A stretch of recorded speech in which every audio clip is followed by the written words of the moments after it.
Hello. Good afternoon, good evening, everyone. Good evening, everyone. It is Thursday. We are here for the Erudition Network interactive Black History and Knowledge session. Started for a little bit of a delay. The computer decided to restart itself as I was trying to log into the studio. Um, if you are new to the program, this is the Erudition Network. My name is Eddie Phillips. We are here every Thursday evening to discuss history and knowledge and provide knowledge and understanding. Uh, I don't want to belabor because we are starting a little bit late, but I will say this has been such uh, a, a busy day as far as things that are going on in the news and the media and everywhere.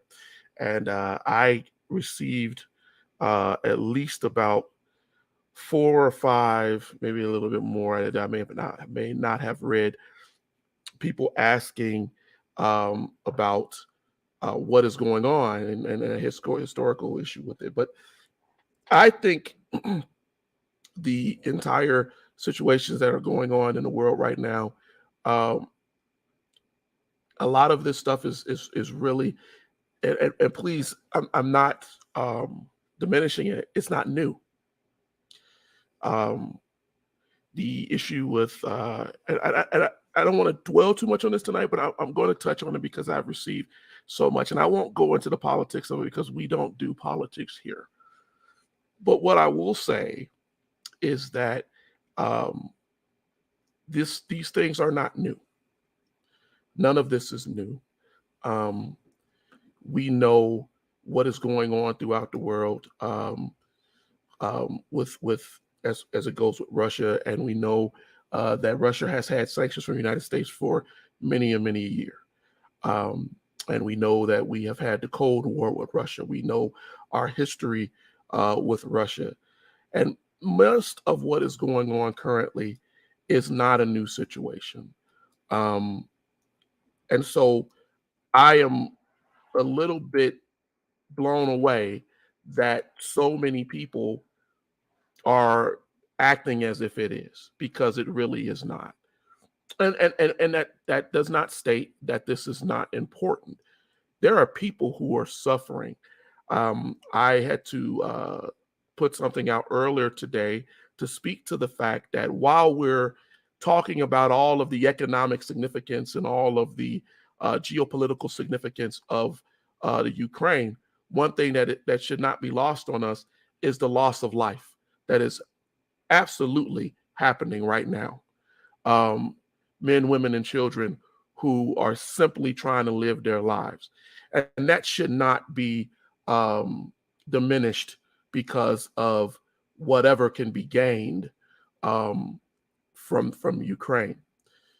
One thing I wanted to do um, tonight is I wanted to talk about something. And what I did is I pulled an image. And I'm going to talk about this um, a little bit tonight, as I said, but I'm not going to get very political with it at all. I'm simply going to talk about where we are, how this happens, and why it's not something that is. We, I heard people saying this is going to change Europe, this is going to change the world. This has been going on, if you do not know it, since around 2014, and even earlier than that. This is not a new situation. This is also a historical situation where you look at Russia and what was the former USSR wanting to um, regain states and people that it had lost.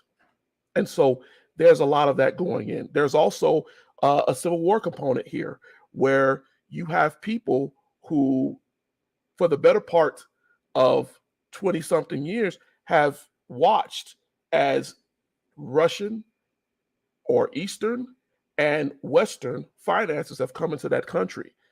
And for the benefit, for the good or the bad, people are having to make a decision on what they believe is better off for them. And so when we look at that from a historical um, situation, let's understand that's not new. If you don't believe, think about this. You have people over there right now who are, their borders are, they border Russia, and their families interact and have interacted with Russia. And on the Western side, the folks, United States, NATO, and everyone else, right? Um, the European side, there are people who interact with that, right? And so there's a divide there. There's a divide there. But what I really wanted to talk about, and is because I come from um, a analytic background, as it pertains to how things are done, especially war. Because I heard someone say, "Oh, this is just straight war, war, war, war. This is Nazi. This is this," and they started to. I was reading and make a um, allusions to Hitler and to Mussolini and to all of these different people.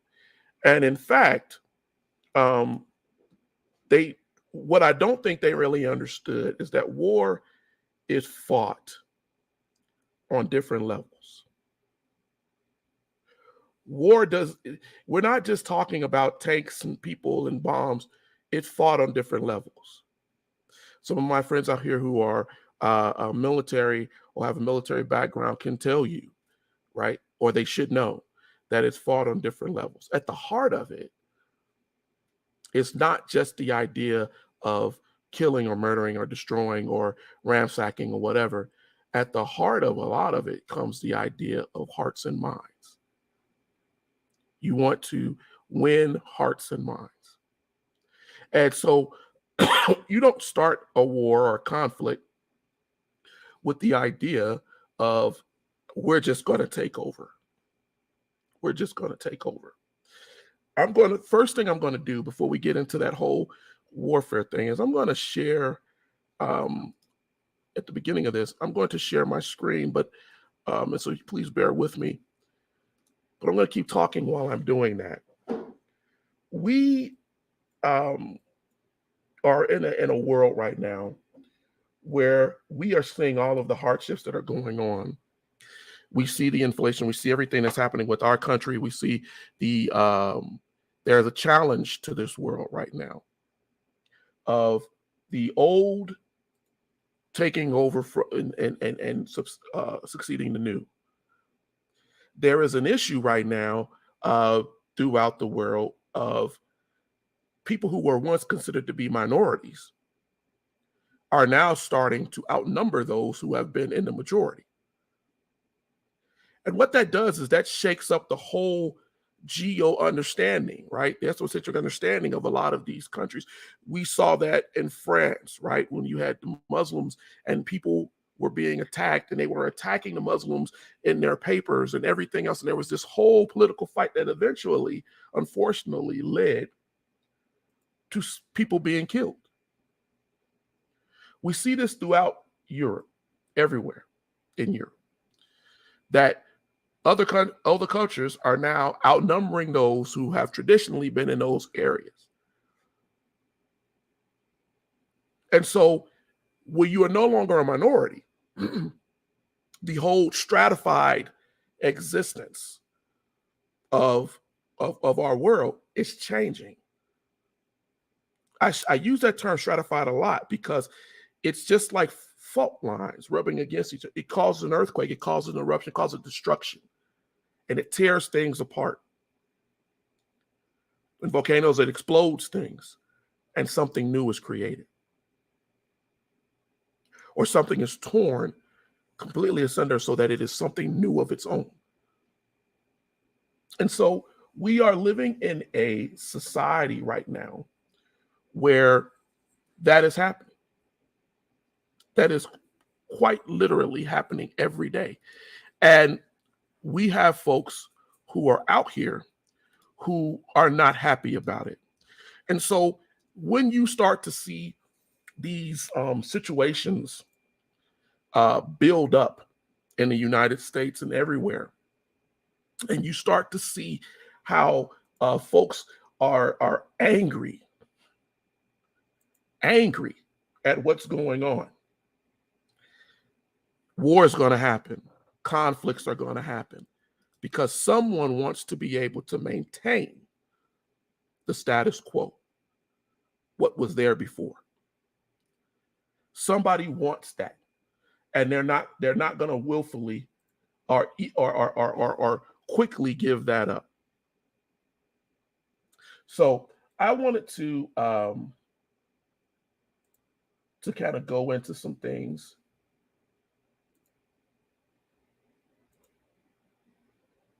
Give me a moment here. Sorry, I was trying to set this up, but as I told you, the computer restarted. I want to go back to our timeline that we talked about last week. All right. So I want to go into this timeline. I want us to start looking at this timeline. And I was in here earlier today. And I'm going to, there you go. Maybe a little bit better. And I was in here earlier today, and I was looking through these different times, especially in our contemporary modern history. And you'll notice about right here, right? We talk about the Cold War, and we have told ourselves that the Cold War ended, right? They tore down the Berlin Wall, and everything was all good, right? And everything was all wonderful. And if you go and you click, Britannica shows, Reagan, and it shows all of this wonderful belief that everything was over. And there it is. There's the walls in Prague and the Berlin Wall. And if you look back, and they'll tell you about December 31st, 1991. I was, young back then. But the timeline for that is kind of deceptive. Yeah, I can send it to you, Mike. But this is the thing, ladies and gentlemen. All of these things, that's man saying that we are in control, we have something, and things are gonna be different. But the truth of the matter is, you'll notice right here, it tells you that there's the idea of another Cold War.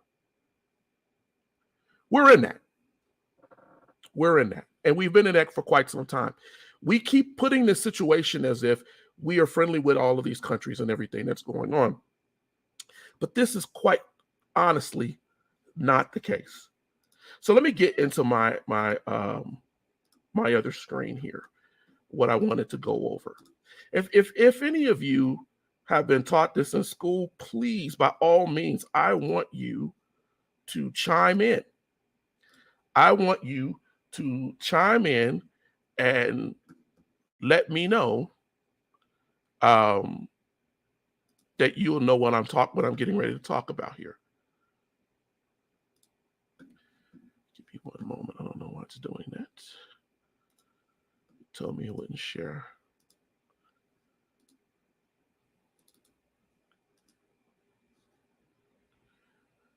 Okay.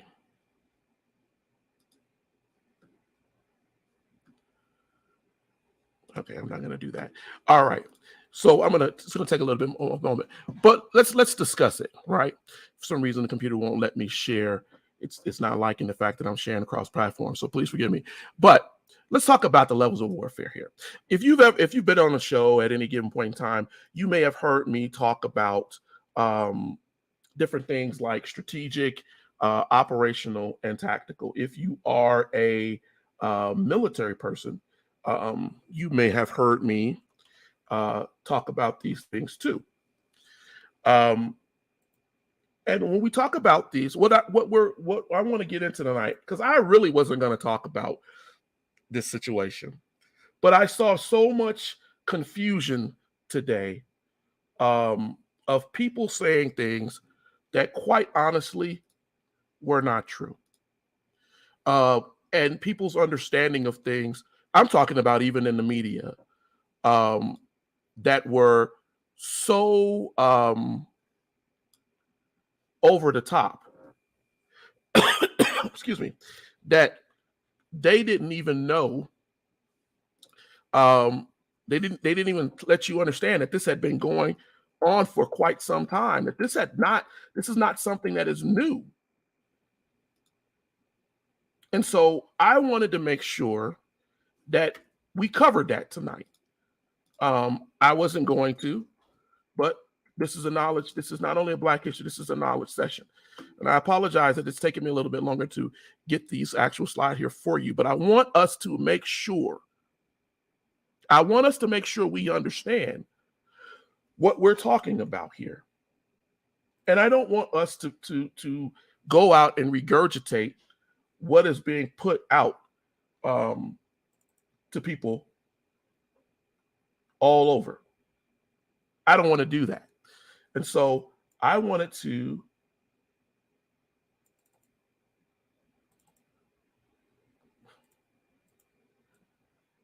give me a moment. I don't know why this thing is really giving me a problem. Usually I would have my son on here messing with this, but stop sharing. Maybe that'll do it.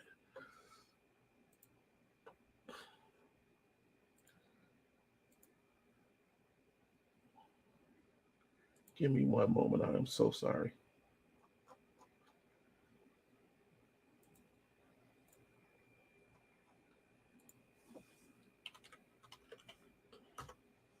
I'm working on 2 computers here, and one of them is deciding to do exactly whatever it wants to do.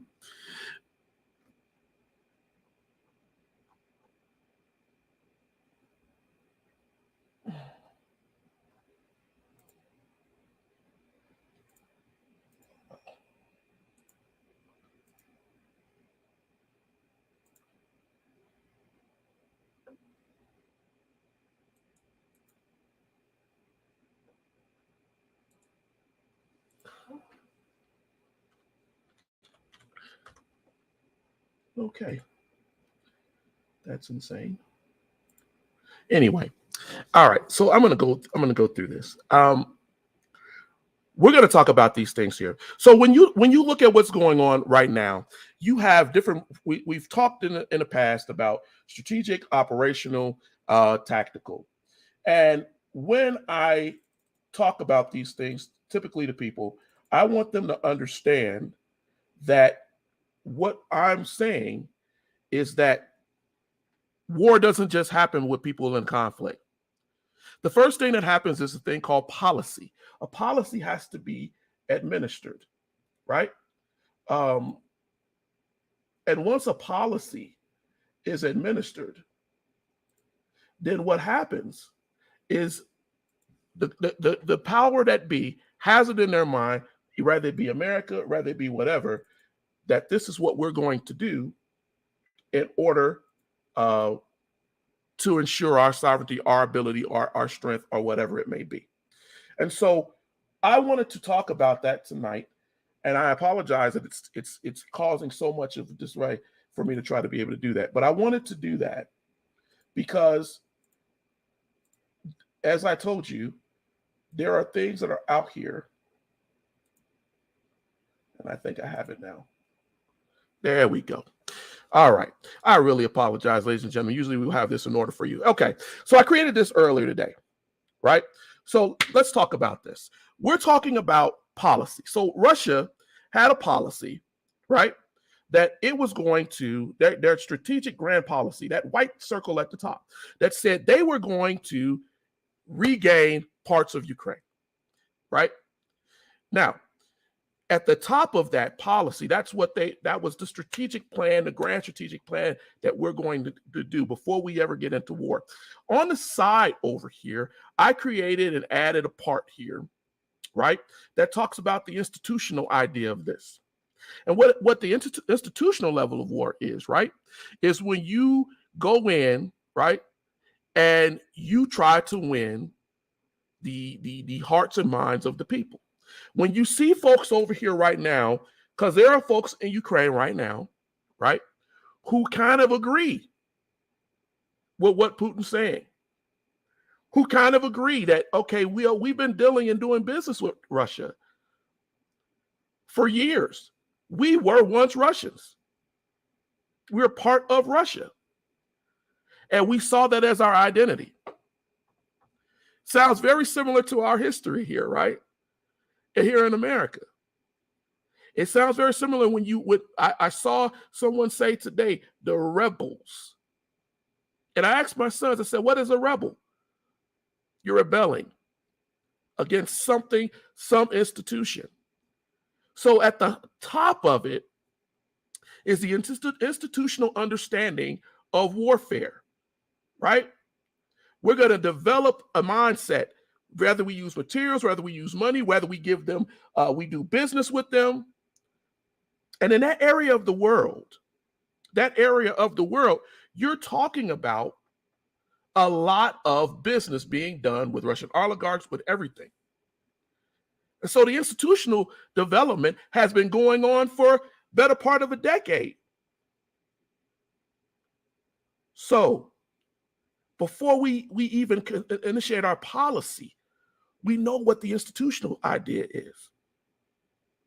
And I wanted you to understand that tonight, right? Because that can include what you bring into the country. They have done business with Russia.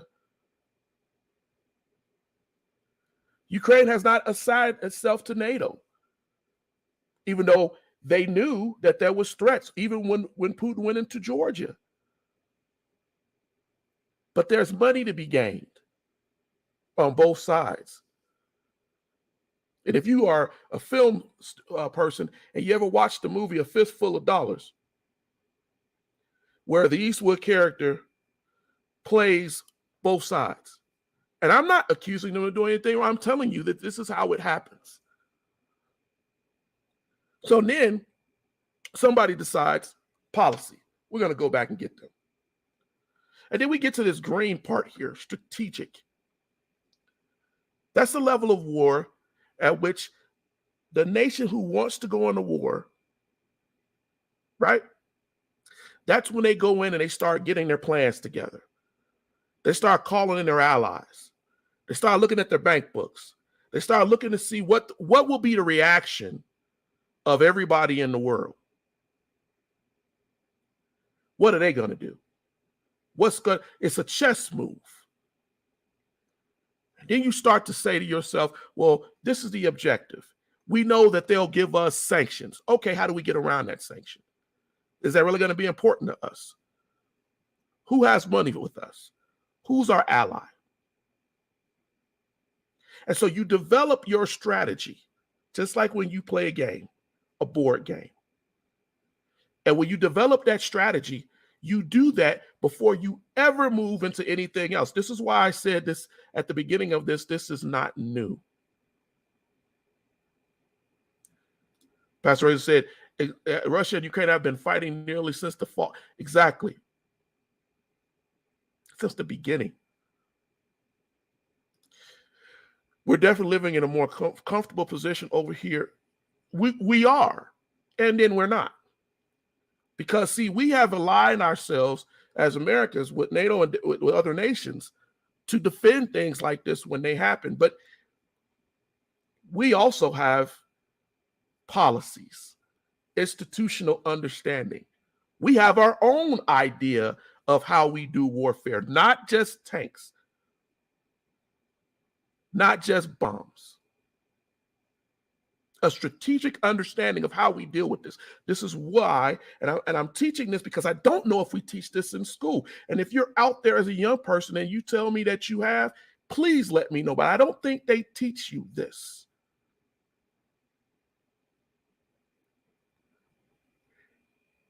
Before we ever get into putting tankers, ships, bombs, anything into place, we are already figuring out the policy and strategic nature of what's going to happen. Somewhere in the middle of this, strategic and operational, is when we start to plan what our move is going to be, right? If things don't go the way they go really wrong strategically. We figure out what is going to be our operational commitment. What are we going to do? So we plan, right? And we figure out who are we going to put in theater? Who are we going to put? So what did Russia do? Russia had a strategic plan for many years. They won the hearts and minds of many of the people over in Ukraine. And then over the last couple of years, they've started to put their weaponry all around the Black Sea. But Russia has a Black Sea fleet that can cut off the choke point coming out of the Black Sea. And so when you consider that, then you have to understand also what we're looking at here.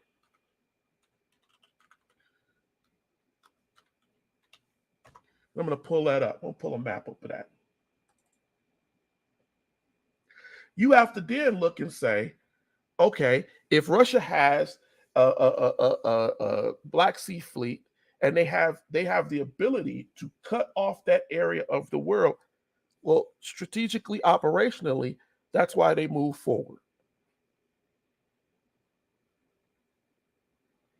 When we get finally to the tactical, the battle, the actual fighting, which you see right now, you'll see that that's one of the last things to happen. So when you see people out here right now screaming and hollering and saying that this is the worst thing, all these other steps have already happened. All these things have already been done. They tell you to have your strategy in place, right? A chess player is already thinking before they ever make a move. They do not teach this. Most history classes have a tendency to identify the action taken, but not the outline. Thank you, nephew. That's one of the reasons why I wanted to go over this tonight, and why I spent so much time trying to get these different maps and things on, because it is so important. I think Pastor already said it earlier, to have a visual for you to understand. We have done all of these different things here. Policy was written, institutional understanding was gotten, strategic operation, all that stuff is done. Now we're actually using units and forces and people to go in and to actually implement everything we've already planned. If you want to know why Putin could sit on television and look like he's smiling, because the world watched him do this for years. This is not new. None of this is new. And the struggle now is because you've already won hearts and minds. You've already gone in and done business with people and made them feel that they don't need the other people. So obviously, you're at a point right now that you feel like you don't have to worry about anything. And that's what I'm getting to tonight, ladies and gentlemen. That's one of the reasons why I wanted to cover this tonight. The other part is how closely aligned it is to our own particular struggles. I do not agree, and I want to make that very, very clear with you tonight. I do not agree with what Russia is doing. I think it is horrible. I think what is going on is going to affect people. I do believe that powers in Europe and the West period have put themselves in a position where it's impossible for them really to do much than to sanction. And that's unfortunate. It's unfortunate for those who are going to suffer because of it. Because for years, we've watched these things happen. And we've not done much to stop it. And then it goes right back again to the idea of what I was saying earlier. What I was saying earlier about how we keep, we don't look at our history, and we keep repeating some of these situations over and over and over again. And when you look at the timeline that I showed you, these illusions that man is going to stop something or do something that's going to forever change, right? It's not for us to do. Because even when we said that there was an end to the Cold War, even when we told ourselves that there was a USSR dissolution, that's us dictating a policy.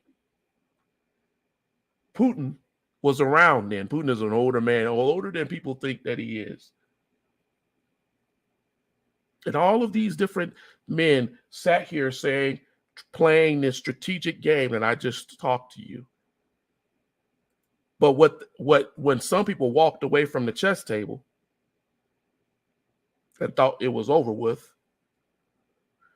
the people who were still living in Russia, the people who were still living in the former USSR, there are still those who did not give up on it and still have it, who are making deals and doing things. When we put sanctions on Russia for decades, what happens is people find another way to get what they need. They learn to live and work with each other. When you see here and you see, they tell you that the second Cold War, right? They tell you that that would be US and China. Why is that? Because they see it all as a communism on that side.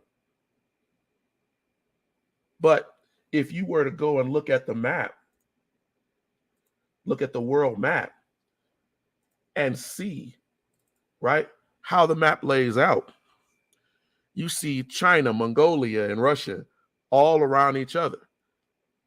Who do I deal with if you tell me you're not going to help me?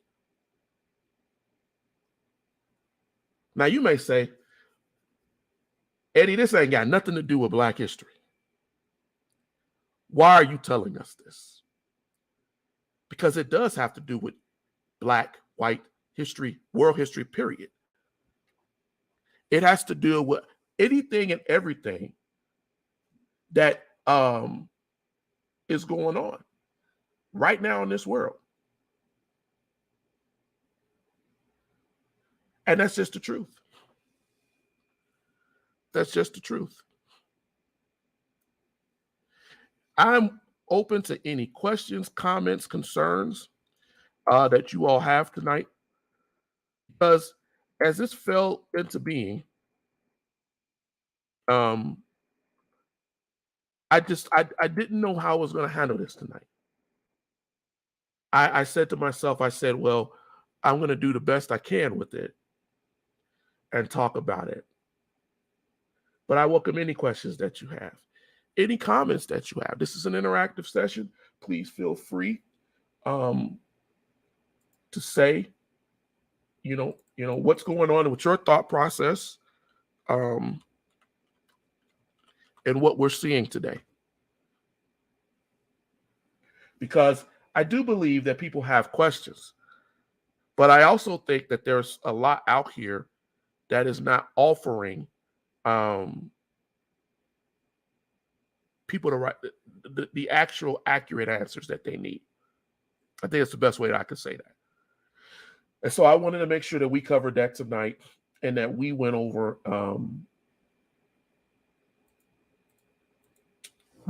that, because I know in my own house we had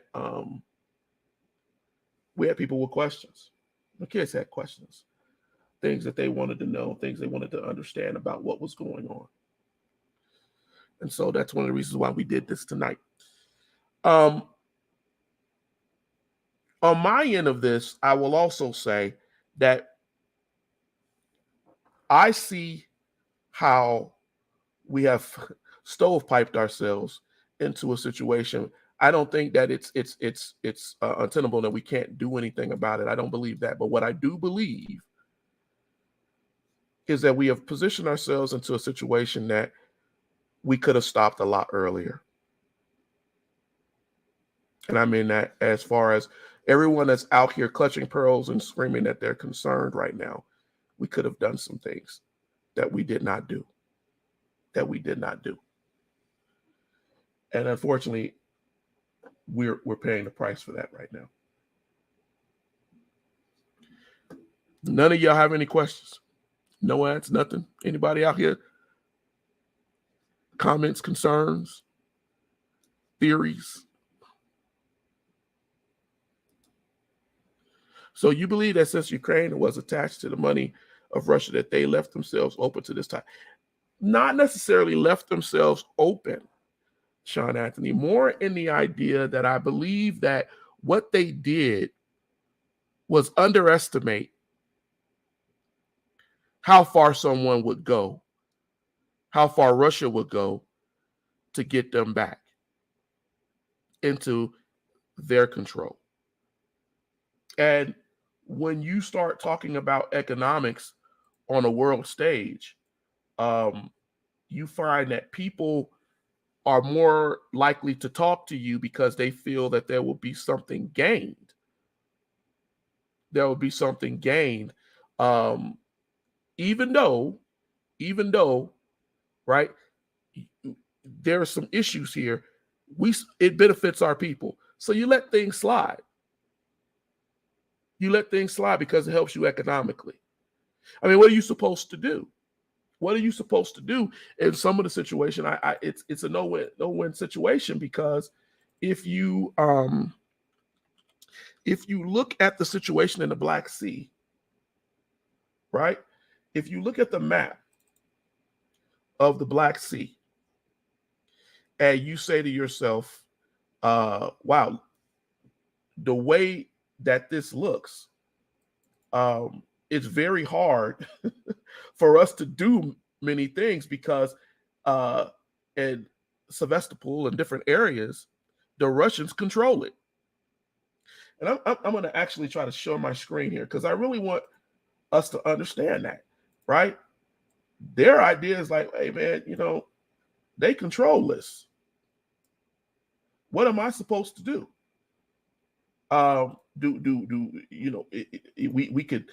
We could go against them. We could say that we're against them and that we're independent and we're sovereign.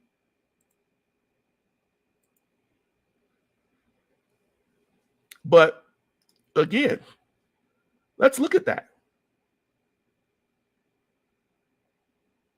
Let's look at that. I have been all up in here. This right here, if you can't see it very well, right? This right here, when you look at Istanbul, these are historic cities that have been fought for generations. But this is a very narrow passageway. It's a choke point to be able to navigate into the Black Sea. Russia operates all up in here. And here's Ukraine. So it's very hard when you see them operating in the Sea of Azov and all of that they own here. It's very hard to not be able to trade and deal with the huge power that is here. From a biblical perspective, I see Russia as one of the leaders of the nations of the East, and they are doing just what the Bible said that they would do. And I can see that as you look at biblical history and you align it with world history. I agree. To what point will hurting Russia economically affect the citizens? Feels like manipulating their banks and technology wouldn't bother the people initiating these attacks, but those with no control over it. Well, so here's the thing with this, right? The problem with sanctions, Russia is huge.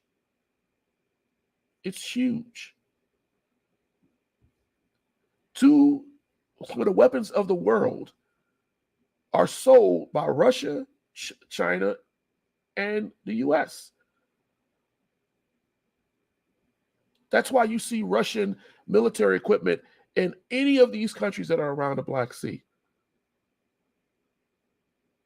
So even if you say we're going to sanction Russia, even if you say we're not going to deal with Russia, what are you really saying?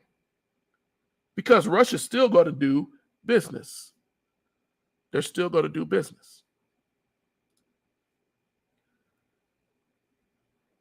Yeah, those are good places. I've been to each one of those. Norway was weird, but I've been to each one of those.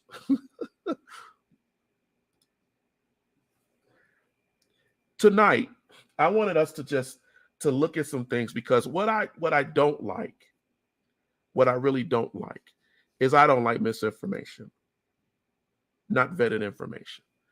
And so I wanted us to look at everybody who's out here talking about this is the end of the world, it's the end of the world. Very well could lead to a large world war conflict. No one knows. But what I will say is you have to look at how many people have allowed this to happen and what was their purpose of allowing it to happen. Even the Ukrainians, as of a couple of days ago, were screaming, why is nobody here to help us? So rather you have France, Germany, all these different people of NATO. They waited for Russia to come in. But Russia knew this. Some of you all were young people. They were young kids when Russia was going out doing its imperialistic kind of conquest. Even in the early 2000s. You may not remember it. And so, but we're in a different media age right now. In the media age. What I don't want you to do is start to associate lies, political lies. I don't like to get into politics, with world truths. See, Putin's not dumb in the idea that he's not, at least is what he's saying and what he's showing, trying to take over all of Ukraine. Not immediately. Pieces. He didn't go in and try to take over all of Georgia. Pieces. Hearts and minds, hearts and minds, hearts and minds. Because what many of us in America what we don't know is how we're looked upon, because we don't go overseas, a lot of us, by these other nations. What are you doing for them? How are you helping them in those little niches that are predominantly surrounded by Russia? Is it the Western economy that's helping them? Or is it the Eastern economy that's doing more of a profit for them? Money is the root here. And so that has to be looked at. That has to be looked at. And so that comes down again. What does your sanctions do? Yeah. We already figured you were going to sanction us. We don't do business with you like that anyway. We have business with China, with Korea, but they're allies. I remember one of the former, what was that cat's name? The president in France, back in the late 90s, made everybody mad because he said America is an ally only militarily, and everything else they are just basically another nation that we have to go against. And everybody's like, oh, what? It's truth. These are sovereign countries that are going to do what they're going to do. So, what do we learn tonight? What did we learn tonight? I hope what you took from me tonight is an understanding of what this really is, how this is really playing out, that you're not going out here thinking that overnight Russia just jumped into the Ukraine. No. And everybody, and I've heard some people report it correctly, they didn't just jump into the Ukraine. So what we're looking at here is just a strategic operational plan that has now hit the tactical stage. And I pray for those who are there, and we should keep them up in prayer, who are going to deal with this.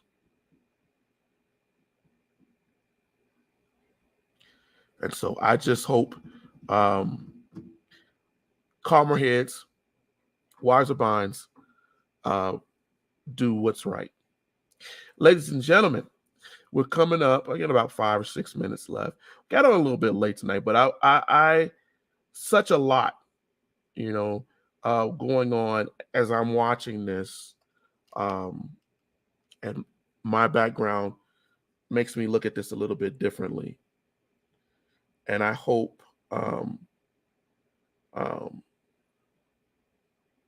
that we do not do anything hot-headedly. I don't know what if America will or will not get involved. I don't know.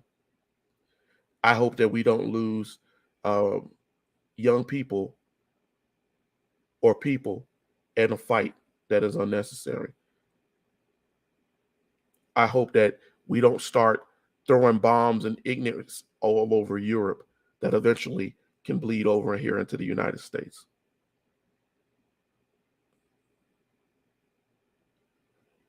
So I just think that we have to be smarter. We did. We went over a map earlier. You might have to watch the replay, but we did go and look at the map earlier. If there's no other questions, I'll leave the last couple of minutes to you guys for any other questions, comments, concerns. Next week, we'll be back talking more about Black history. I want to, as we get closer to coming out of this Black History Month, I want us to start talking about other things that are still rooted in Black history. We're going into Women's History Month, and there are a lot of women that I don't think get credit on the Black history timeline of things that Black and I should say women of color have done for this country. And so I want us to kind of go into those things, as well as we may have a couple of episodes in which we'll start talking about things that people have asked me about. I had a question about sundown towns. We will do 1 or 2 episodes specifically talking about the nefarious history of sundown towns and how that still affects us today, especially as you start to see intrusions into Black homes by police officers, and you start to see people like Ahmaud Arbery or George Floyd who have died at the hands of these, of nefarious people. But we're going to go into that history, that unfortunate history, because people asked about it. My aunt talked about the history of the Church of God in Christ. I thought that would be a really good history lesson to get into, and I may actually have some people to come on as we talk about that. But we're going to get into a little bit different areas of history, cover some things. There will be new shows. Ladies and gentlemen, we are growing this year. I am trying, even behind the scenes, to get a lot of our young people involved.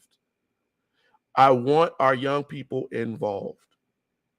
And so I encourage you to encourage a young person to tune into Erudition, to join up when we put out these events, that we want to hear from them. We want them to be able to share and gain knowledge. And so in order to do that, we need your help. We need your assistance. And so if it's a niece, nephew, cousin, friend, neighbor, don't care, have them contact us. You can contact us via Facebook on our Erudition Network page, or you can contact us via our actual website, the www Erudition Network. You can contact us and let us know, that you want to be a part of any of these initiatives that we're doing. We want to do forums. We want to do panels. We want to talk to our youth. We want to do standalone lessons. We want to do things that, people ask us about often in chat. Can you talk about this person? Can you talk about this era? We're here to do that. But we want that interaction. We need that interaction. The interactive is a great thing we do every Thursday, but it is not the whole of the Erudition Network, and it should not be. The vision for this network is to have multiple ways to reach different people across many platforms. And that is what we intend to do. So when you share this, please encourage, send it to young people. Every year I put out a challenge. I'll close with this. Every year I put out a challenge around this time of the year. And very often, every year, it is ignored. And I'm going to put it back on the Erudition page. If I haven't done it already, I'm going to put it back on the Erudition page. And I'm going to initiate, I'm going to ask again that people participate in this challenge, because it is so important for us to be able to reach our youth. But every year that I do it, I'm often just very kind of pushed back, and I won't say upset, but I'm often just discouraged, because there's so much out here that's wrong, that has been wrong, and it is on our page. And I initiated this challenge through the soul of it. And it's what I asked is, I challenge, and I'm going to open it up even further. I challenged men in my circle, people who I knew, to write a post to any young male out there without a father, or who's had a hard time in life. And it didn't matter if you had children of your own. What I wanted you to do was to write an encouraging word for our young people, for our young men. But I'm going to open this further to the women out there, to the men, and to participate in this challenge. Give a word out to the young people. Encourage them. Suicide is on the rise in the Black community. Mental health conditions are on the rise in the Black community. We need to be reaching out and helping each other. And I want us to do that. So go to our page, go to the Erudition Network Facebook page, and I want you to participate in that challenge. I'm thinking for the next couple of weeks, I'm just going to push that, because mental health, depression, all of this is rising. And we need to be able to encourage our people, our young folks. Ladies and gentlemen, I'm out of here. I appreciate you for being on here with us tonight. Killer Wright is going to be the one with if they don't figure. I do agree, could be. If wise minds don't act intelligently, let's pray that they do. My brother Tyson, hey, what's up, my brother?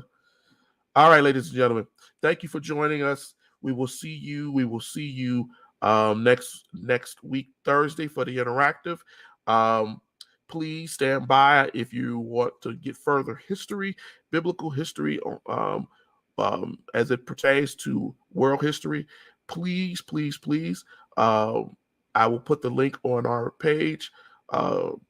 click on and watch Biblically Black and Blessed, which is done by Pastor Razor. He will be on in about another 25 minutes. And so that will be on our page. All right, ladies and gentlemen, thank you. I will see you all next week. And until then, I hope you have a blessed, blessed week.